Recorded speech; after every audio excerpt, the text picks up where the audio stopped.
Hello बच्चों, let's read the question first. The question reads primary source of allylic variation is. आपसे यहाँ बच्चों पूछा गया है कि एलिलिक वेरिएशन का प्राइमरी सोर्स क्या होगा और एक्सपेक्टेड उन्होंने 4 ऑप्शन दिए हैं. आपको बताना है सही आंसर क्या है. तो यहाँ हम क्या करेंगे बच्चों, की कंसेप्ट के अंदर हम इन टर्मिनोलॉजीज को रिवाइज करेंगे वन बाय वन जो आपके ऑप्शन में गिवन है. फर्स्ट कहता है इंडिपेंडेंट असॉर्टमेंट. इंडिपेंडेंट असॉर्टमेंट आपका एक इनकरेक्ट ऑप्शन हो जाएगा बच्चों. क्यों? क्योंकि जो आपका इंडिपेंडेंट असॉर्टमेंट है जो आपके मैंडल ने बताया था, उनके अकॉर्डिंग क्या होता है बच्चों कि आपके अगर जो दो कैरेक्टर्स होते हैं उनके लिए आपकी क्या है, आपके दो कैरेक्टर हैं, कैरेक्टर 1 एंड कैरेक्टर 2. इन दोनों को कोई जीन कंट्रोल कर रहा होगा, राइट. इनके अपने एलिलिक पेयर्स होंगे. तो सपोज इसका जीन है एक्स और इसका जीन है वाई, और ये 1 एंड 2 क्या है, ये आपके कैरेक्टर हैं. तो जब ये आपके जर्म सेल के अंदर जाएंगे दोनों के दोनों, तो ये एक दूसरे से इंडिपेंडेंट जाएंगे.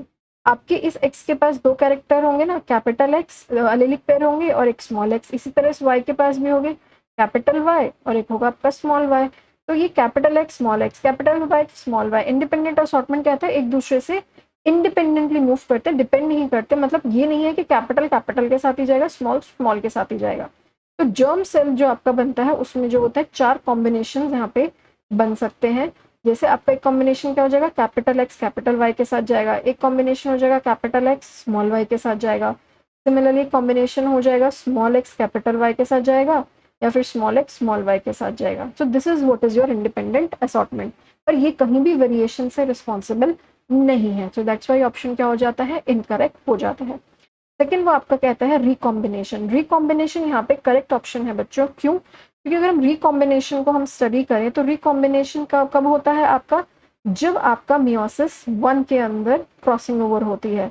मियोसिस 1 में जब आपकी क्रॉसिंग ओवर होती है उस टाइम पे आपके ये रिकॉम्बिनेशन इवेंट बनते हैं, और यही क्या है, मेजर सोर्स है आपका वेरिएशन का. यही रिस्पॉन्सिबल होते हैं जो आपके वेरिएशन जर्म सेल्स में लाते हैं एंड सेक्सुअली रिप्रोड्यूसिंग ऑर्गेनिजम्स के अंदर लेके आते हैं. तो इसी वजह से ये ऑप्शन जो हो जाता है वो क्या हो जाता है, करेक्ट.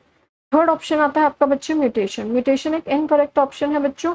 इनकरेक्ट ऑप्शन क्यों है? क्योंकि म्यूटेशन जो है बच्चों वो आपके डीएनए रेप्लिकेशन जब कर रहा है, जब भी आपका डीएनए रेप्लिकेट कर रहा है उस टाइम पे आते हैं, जो कि सोमैटिक सेल्स के भी अंदर हो सकते हैं.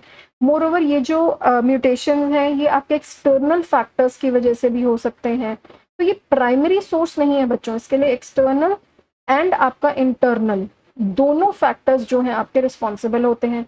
देन कोई भी आपके यहाँ पे जैसे केमिकल्स होते हैं वो भी डीएनए आपके में म्यूटेशन शो कर सकते हैं. यही रीजन है बच्चों की प्राइमरी सोर्स नहीं है. Mutation can be a source of variation but it is not a primary source. Last आपका आता है बच्चों पॉलीप्लॉइडी. पॉलीप्लॉइडी भी एक इनकरेक्ट ऑप्शन है बच्चों, क्योंकि पॉलीप्लॉइडी क्या होती है, पॉलीप्लॉइडी के अंदर आपके जो क्रोमोजोम का नंबर होता है ये डिपेंड करता है कि या तो सिंगल क्रोमोजोम डबल कर जाता है या पूरा सेट ही आपका डबल कर जाता है. तो पॉलीप्लॉइडी के केस में जो प्लॉइडी है इसका यहाँ पे मतलब होता है आपके इस सेट ऑफ क्रोमोसोम नंबर से ये क्या कर रहा है, आपका बढ़ रहा है, पॉलीप्लॉइड हो रहा है, डबल हो रहा है, ट्रिपल हो रहा है. तो वो पॉलीप्लॉइड है, बट ये आपका वेरिएशन का कोई सोर्स नहीं है. तो इसी वजह से ये आपका क्या हो जाता है, ये भी आपका एक इनकरेक्ट ऑप्शन हो जाता है बच्चों. तो final answer to the given question will be option number 2, recombination. Hope you have understood this question well बच्चों. Best of luck.